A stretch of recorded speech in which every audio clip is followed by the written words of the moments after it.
Hello guys, எல்லோரும் எப்படி இருக்கீங்க? ஐ ஹோப் எல்லாமே நல்லா இருக்கீங்க நம்புகிறேன். இன்றைக்கி நம்ம மாஃபியா எஃப்எஃபோட பார்ட் 9 தான் பார்க்க போகிறோம்.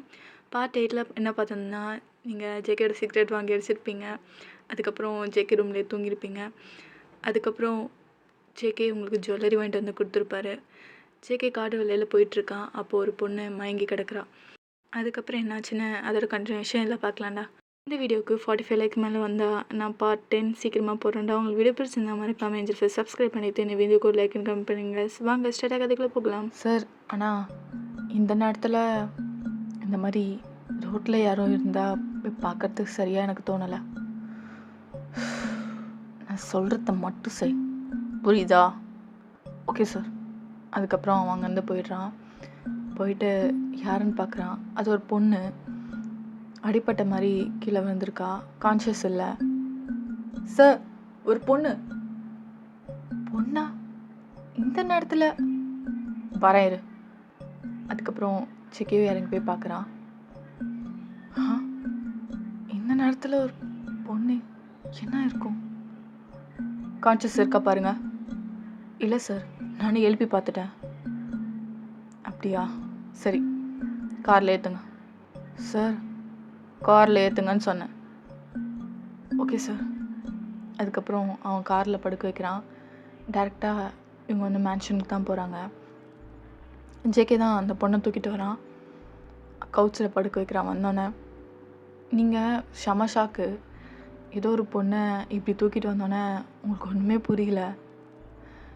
ஜேகே, யார் அந்த பொண்ணு? எனக்கு தெரில. ரோட்டில் விழுந்து கிடந்தா, அடி வேற பட்டுருந்துச்சு. அதுக்காக தான் கூட்டிகிட்டு வந்தேன். எனக்கு தெரிஞ்ச டாக்டர் இருக்காங்க, அவங்கள கூப்பிட்றேன், என்னென்னு பார்ப்போம். Okay JK. அந்த பொண்ணுக்கு ஏதாவது ஒன்று வேணாம், நான் பார்த்துக்குறேன். ஓகே. அதுக்கப்புறம் நீங்கள் போயிட்டு தண்ணி, அந்த ஒரு ஃபர்ஸ்ட் எய்ட்கான எல்லாத்தையுமே ரெடி பண்ணுறீங்க. அந்த காயத்தை மட்டும் தொடச்சி விட்றீங்க நீங்கள். அதுக்குள்ளே டாக்டர் வந்து செக் பண்ணிகிட்ருக்காங்க அந்த பொண்ணை. சார், சொல்லுங்கள் மேம். அந்த பொண்ணுக்கு லைட்டாக அடிபட்டிருக்கு. ஆனால் அந்த பொண்ணுக்கு இப்போதைக்கு கான்ஷியஸ் வர மாதிரி தெரியல. ஸோ கொஞ்ச நாள் பார்த்துக்கோங்க. அவங்களுக்கு கான்ஷியஸ் வந்தால் எனக்கு ஒரு கால் பண்ணுங்கள், நான் வந்து என்னன்னு பார்க்குறேன். அப்போது அவங்க கண் முழிச்சிருவாங்களே சீக்கிரமாக? ஒன்றும் ப்ராப்ளம் இல்லை. ஆனால் எனக்கு தெரிஞ்சு அவங்க தலையில் பலமாக அடிபட்டிருக்கு. மேல்காயம் கம்மியாக தான் இருக்குது. உள்காயம் என்னன்னு சொல்லிட்டு என்னென்னு பார்த்தா தான் தெரியும். ஸோ என்னென்னு கால் பண்ணுங்கள். ஓகே மேம், டேக் கேர், பாய். Bye sir. அதுக்கப்புறம் ஜேகே அந்த பொண்ணை ரூம் கூட்டிகிட்டு போகிறான். நீங்கள் அப்படியே தான் பார்த்துட்ருக்கீங்க. ஜேகே, என்ன இப்படி ஒரு நாள் நீ தூக்க மாட்டியா? என்னத்தை சொல்கிறதுன்னு தெரியல. நீ ஹெல்ப் பண்ணுறது தப்பு இல்லை, இருந்தாலும் ஒரு ஒய்ஃபாக எனக்கு பொசசிவாக இருக்குது ஜேகே. அதுக்கப்புறம் நீங்கள் சாப்பிட்றதுக்கு ரெடி பண்ணுறீங்க. ஜேகேவும் கீழே வரான். ஜேகே, இப்போது அந்த பொண்ணு பரவாயில்ல. ஐ திங்க் இன்னும் கொஞ்ச நேரத்தில் கண் முழிச்சிருவான்னு நினைக்கிறேன். ஓகே, சாப்பிட்றீங்களா? எடுத்து வை. அதுக்கப்புறம் ஜேகே சாப்பிட்டுட்ருக்கான். என்ன வேடிக்கை பார்க்குற? உட்காரு. நானா? உட்காரு, சாப்பிடு. இல்லை, நீங்கள் சாப்பிட்டக்கப்புறம் உனக்கு பசிக்கலையா? பசிக்குது தான். அப்புறம் என்ன, உட்காந்து சாப்பிடு. இருந்தாலும் நீங்கள் சொல்கிறத கேளுன்னு சொன்னேன். அப்புறம் 2 பேரும் சாப்பிட்றீங்க. இப்படியே மார்னிங் ஆகுது. அந்த பொண்ணு கண் முழிச்சிட்டா. ஏய், நான் கண்ணுக்கு தெரியறேனா? நீங்கள் யார்? நான் ஜேகே. இது என்னோடய வீடு தான், கவலைப்படாத. நீ ரோட்டில் அடிபட்டு கிடந்த, அதனால தான் உன்னை தூக்கிட்டு வந்தோம். Are you alright? நான் ஆல்ரைட் தான். தேங்க்யூ. ஆமாம், உன் பேர் என்ன? என் பேர் எனக்கு ஞாபகம் இல்லை. என்ன நடந்ததுன்னு ஞாபகம் இல்லை. சரி சரி சரி, ஸ்ட்ரெஸ் பண்ணிக்காத, நான் பார்த்துக்கிறேன். இப்போதைக்கு உன்னை ரோஷின்னு கூப்பிட்றேன். உனக்கு ஓகே தானே? Okay sir. உங்களுக்கு என்ன விருப்பமோ அப்படியே பார்த்துக்கோங்க. சரி. நான் ஒயனை டிஃபன் ரெடி பண்ண சொல்கிறேன், நீ சாப்பிடு. ஒயன் யார் அது? எங்கள் வீட்டு மெய்ட். நல்ல பொண்ணு தான், நல்லா தான் சமைப்பா. ஓகே, நான் கிளம்புறேன், எனக்கு கொஞ்சம் வேலை இருக்குது. ஓகே சார், டேக் கேர், பாய். Bye sir. அதுக்கப்புறம் நீங்கள் தான் கீழே சமைச்சிட்ருக்கீங்க. ஒயன் சொல்லுங்கள் ஜெக்கி. அவள் முழிச்சிட்டா, நீ அவளுக்கு கொஞ்சம் சாப்பாடு எடுத்துகிட்டு போய் கொடுக்குறியா? ஓகே ஜெக்கி, எடுத்துகிட்டு போய் கொடுக்குறேன். சரி, கிளம்புறேன். சார் சாப்பிட்லையா? நான் பார்த்துக்கிறேன். ஓகே சார், சரி நான் கிளம்புறேன், பாய். Bye sir. அதுக்கப்புறம் அவங்க வந்து கிளம்பிடுறான். நீங்கள் டிஃபன் எடுத்துகிட்டு அந்த பொண்ணுக்கிட்ட தான் போகிறீங்க. ஹேய், நான் தான் ஒயன். ஹாய். அம்மா, உன் பேர் என்ன? என் பேர் எனக்கு ஞாபகம் இல்லை. என்னை சார் ரோஷினின்னு சொல்லி கூப்பிட்டாரு. ஓ சரி, ஓகே ரோஷினி. சாப்பிட்றியா? சாப்பிட்றேன். ஓகேவா, இல்லை நான் ஊட்டி விடணுமா? இல்லை, நானே சாப்பிட்றேன், தேங்க்ஸ். அதுக்கப்புறம் அவள் சாப்பிட்றா. அம்மா, உனக்கு எதுவுமே ஞாபகம் இல்லையா? உன் ஃபேமிலி, உங்கள் வீட்டு ஃபோன் நம்பர் எதுவுமே? இல்லை, எனக்கு சுத்தமாக எதுவுமே ஞாபகம் இல்லை. ஆக்சுவலாக நான் எதுக்குன்னு தெரியல, காட்டு வழியாக ஓடிட்டுருந்தேன். அப்புறம் என்னாச்சுன்னு எனக்கு தெரியல. ஓ சரி சரி சரி, நீ பார்த்துக்கோ, ரொம்ப ஸ்ட்ரெஸ் பண்ணிக்காத. உனக்கு எதாவது வேணும்னா என்னை கூப்பிடு. என் பேர் ஒயன், சரியா? ஓகே, ஸோ ஸ்வீட், பாய். பாய். அதுக்கப்புறம் நீங்கள் அங்கேருந்துக்கு போயிடுறீங்க.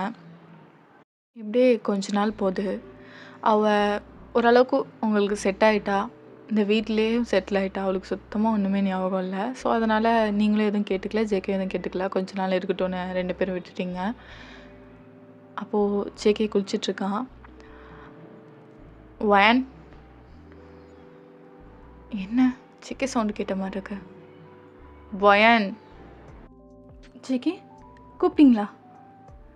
ஆமாம், இவ்வளோ நேரம் கத்தெடுத்து அந்த டவல் எடுத்து கொடு. அதுக்கப்புறம் நீங்கள் டவல் தேடுறீங்க, பெட்டு மேலே தான் இருக்குது.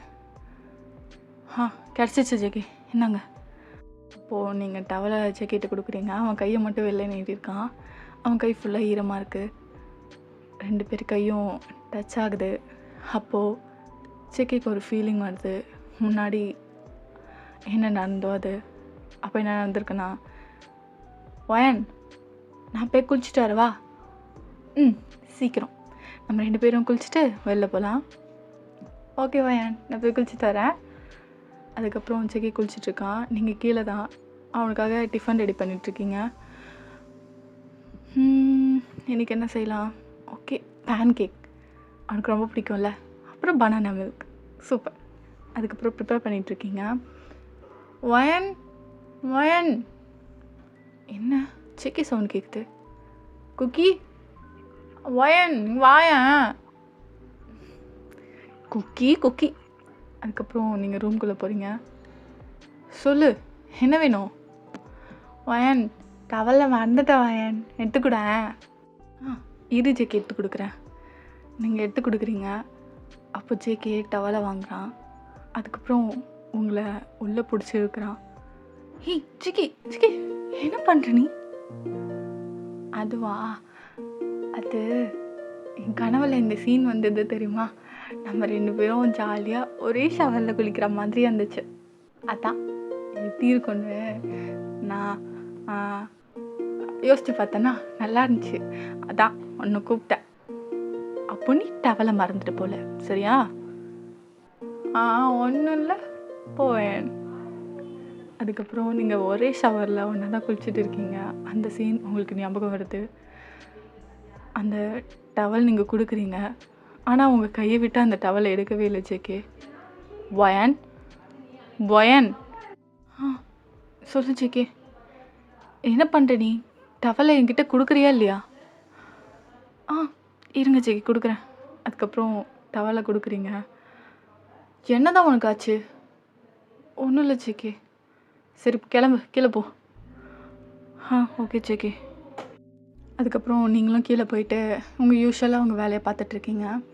அப்போ ரோஷினி தான், வயன் சொல்லு. நானும் கேட்கலாமா? கேளு, என்ன வேணும்? சாருக்கு நான் டீ போட்டு கொடுக்கலாமா? ஏன் திடீர்னு? இல்லை, தோணுச்சு. உங்களுக்கு ஏதாச்சும்? இல்லை, ஒன்றும் இல்லை. நீ போடுறதானே போடு, எனக்கு ஒன்றும் ப்ராப்ளம் இல்லை. அதுக்கப்புறம் நீங்கள் அந்த அடுப்பை விட்டு நவுந்துடுறீங்க. அவள் வந்து டீ போட்டு செக்கிக்கு எடுத்துகிட்டு போய் கொடுக்குறா. சிக்கன் குடிச்சிட்டு நல்லா இருக்குன்றான். என்ன டீ டேஸ்ட்டு டிஃப்ரெண்ட்டாக இருக்குது. யார் போட்டது? ரோஷினி தான் செக்கி. Nice, keep it up. Thanks sir. சரி, நான் கிளம்புறேன். செக்கி 2 ஸ்டெப் வைக்கிறான். லைட்டாக அவன் தலை கேராக வர மாதிரி அவன் தலை பிடிக்கிறான். என்ன காலைலே சரக்கு எதுவுமே போடல, போத்த ஏன் தலை ஒரு மாதிரி இருக்கு என்னமோ. அதுக்கப்புறம் அவன் அங்கேருந்து போயிடுறான். இப்போது செக்கிக்கு ஒரு கால் வருது. ஹலோ, சொல்லுங்க. இன்னும் என்ன தான் பண்ணிகிட்ருக்கீங்க? போட்டு இருங்க, நானே வரேன். அதுக்கப்புறம் அவன் அங்கே போகிறான். கிட்டத்தட்ட அவன் போதை தலைக்கு ஏறின மாதிரி ஆயிட்டான். இங்கே நீங்கள் யூஸ்வலாக அவங்க வேலை பார்த்துட்ருக்கீங்க. யாரோ கத்தி அழுவுனா இப்படி இருக்கும், அந்த மாதிரி சவுண்டு கேட்குது. என்ன, ஏதோ யாரோ அழுகிற மாதிரி சவுண்டு கேட்குது. என்னது இது? நம்ம ஏதோ யோசிச்சுட்ருக்கோம். அதுக்கப்புறம் நீங்கள் திருப்பியும் சமைக்கிறீங்க. இன்றைக்கி மெய்ட்ஸ் யாருமே வரல, இன்றைக்கி ஃபெஸ்டிவல்னால. இப்போ நீங்கள் சமைச்சிட்ருக்கீங்க, திருப்பியுமே அந்த சவுண்ட் கேட்குது. என்ன இது? மனப்பிரமையாக இருக்காது, வேறு ஏதோ இங்கே இருக்காங்களே என்ன? ஜெக்கவும் அங்கே இல்லை. சரின்னு சொல்லிட்டு நீங்கள் அந்த சவுண்டு வர சைடாக போகிறீங்க. அந்த வீட்டுக்கு பின்னாடி போகுது. அங்கே பார்த்தா ஒரு டோர் மாதிரி இருக்குது. என்ன, இத்தனை நாள் இந்த வீட்டில் இருந்தோம், இது கவனிக்காமல் விட்டுட்டோம். என்னவா இருக்கும்? சரி, போய் பார்ப்போம். ஒரு பக்கம் உங்களுக்கு பயமாகவும் இருக்குது, ஒரு பக்கம் என்னென்ன தெரிஞ்சுக்கணும் ஒரு க்யூரியாசிட்டியும் இருக்குது. நீங்கள் பாட்டுக்கு உள்ளே போகிறீங்க. ஃபுல்லாக இருட்டாக இருக்குது. அதுக்கப்புறம் ஒரு லைப்ரரி மாதிரி இருக்குது. என்ன, இந்த லைப்ரரியிலேருந்து சவுண்டு வருது? நீங்கள் சுற்றி முற்றி பார்க்குறீங்க. திருப்பியுமே அந்த அழுகிற சவுண்டு கேட்குது. திருப்பியும் கேட்குது. அப்போ தான் பார்க்குறீங்க, இந்த லைப்ரரி கார்னரில் ஒரு ஸ்பேஸ் இருக்குது. என்ன, அந்த கார்னரில் ஏதோ வெளிச்சம் வர மாதிரி இருக்குது. நீங்கள் பொறுமையாக அந்த இடத்துக்கு போகிறீங்க. அந்த வெளிச்சம் வர சைடு பார்த்தா ஏதோ ஒரு ஓப்பன் மாதிரி இருக்குது. அந்த ஷெல்ஃபை நீங்கள் தள்ளினா கிட்டத்தட்ட அது ஒரு ரூம் மாதிரி போகுது. என்ன, இந்த வீட்டுக்குள்ளே இப்படி ஒரு அறையா? என்னவா இருக்கும்? கடவுளே, எதுவும் ஆகக்கூடாது. ஒருவேளை யாராவது இங்கே தெரியாமல் மாட்டியிருப்பாங்களோ? சரி, என்னன்னு தான் பார்ப்போம். பயமாக தான் இருக்குது. நீங்கள் உங்களுக்குள்ளே ஒரு தைரியத்தை வர வச்சுட்டு உள்ளே போகிறீங்க. உள்ளே போனால் யாரையோ போட்டு அடித்தா எப்படி இருக்கும், அந்த வலி தாங்க முடியாமல் கத்ததான் உங்களுக்கு அந்த சவுண்டு அங்கே வெளியில் கேட்குது. நீங்கள் போகிறீங்க. ஒருத்தவன் போட்டு செம்ம அடி அடிச்சிட்ருக்கான். அடி வாங்குறவன் உயிரோட இருக்கானே தெரில. அடிக்கிறவன் நிறுத்தவே இல்லை. என்ன, இப்படி இந்த வீட்டுக்குள்ளே இப்படி ஒரு ரூமா? அதுவும் யாரும் எரிய போட்டு அடிச்சிட்ருக்காங்க. கீழே இருக்கவா உயிரோட இருக்கானே தெரில.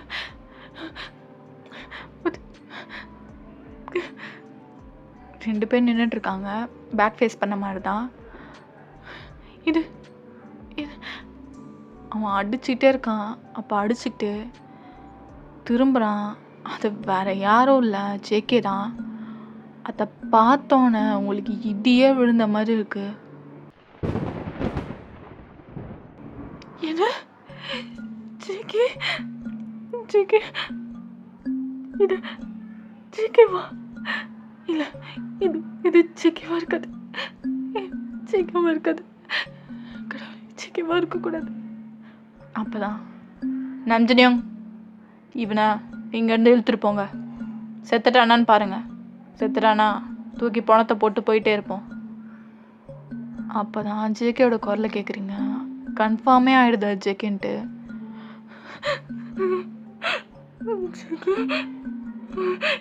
இதெல்லாம் ஜேகே நான் பண்ணுறேன்னா? நீங்கள் பயத்தில் என்ன சொல்கிறதுனே தெரில.